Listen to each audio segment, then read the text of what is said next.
Hello and welcome to another waveform tutorial. So today we're going to look at pink noise and how we can use it to fine tune our reverb parameters and to actually hear what they do, because just looking at dry explanations really isn't enough. You need to be able to hear it and feel it. So there's our pink noise, and we can see a frequency contour, so tapering off in the ultra lows, then moving up and then slowly tapering down as we go up and up the frequency spectrum.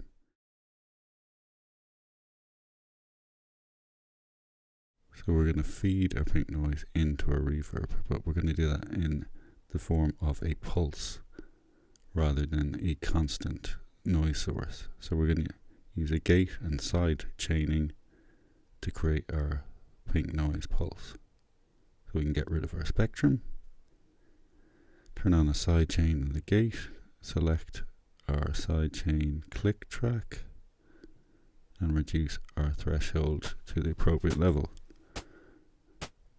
and remove the noise floor so it's at -infinity dB, and then we can adjust our attack and release settings. So we want just enough of a release.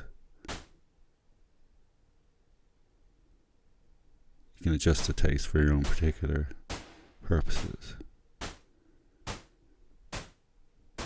So there we can hear our noise burst being passed into the reverb.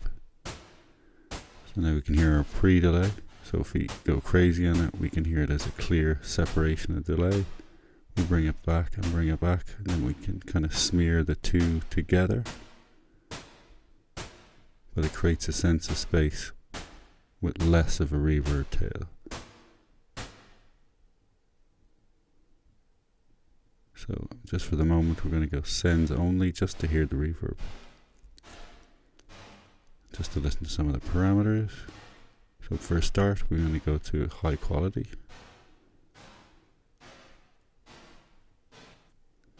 And we can turn down our diffusion just to concentrate on the early reflections and turn down our decay time. So we're going to boost unnaturally the reflections just temporarily and adjust our size until we feel that's moving in rhythm. So remember, our pulse pink noise is running to the metronome, so it's on half time in this case. So it's going to be in time with music if we had music at this particular BPM. So we can adjust and listen to the various parameters.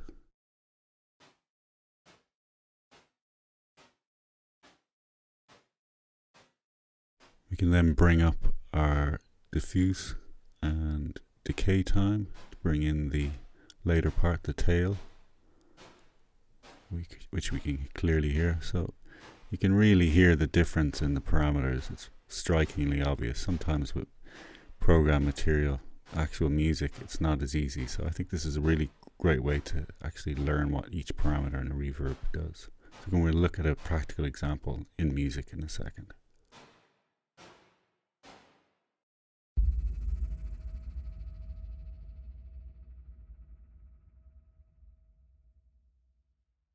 So welcome back. So let's look at an example of using this technique in an actual musical example. So exact same scenario and technique setup. So we're just going to tweak. So make sure we're on high quality. We're going to increase the density and the scale, thicken up our reverb, bring down the diffuse a little bit. So strike a balance between the two, bring up our size slightly, and tweak our decay time. And then mess with the pre-delay.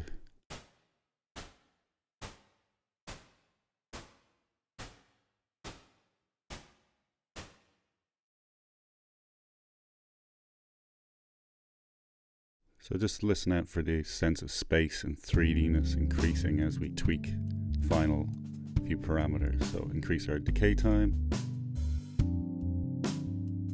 So I hope you can see and hear at this point how useful this technique is for fine-tuning a reverb to tonally and rhythmically fit whatever song or production you're working on. This technique is inspired by Michael Paul Stavrou, famous engineer, and it's taken from his book Mix With Your Mind, which I would strongly recommend.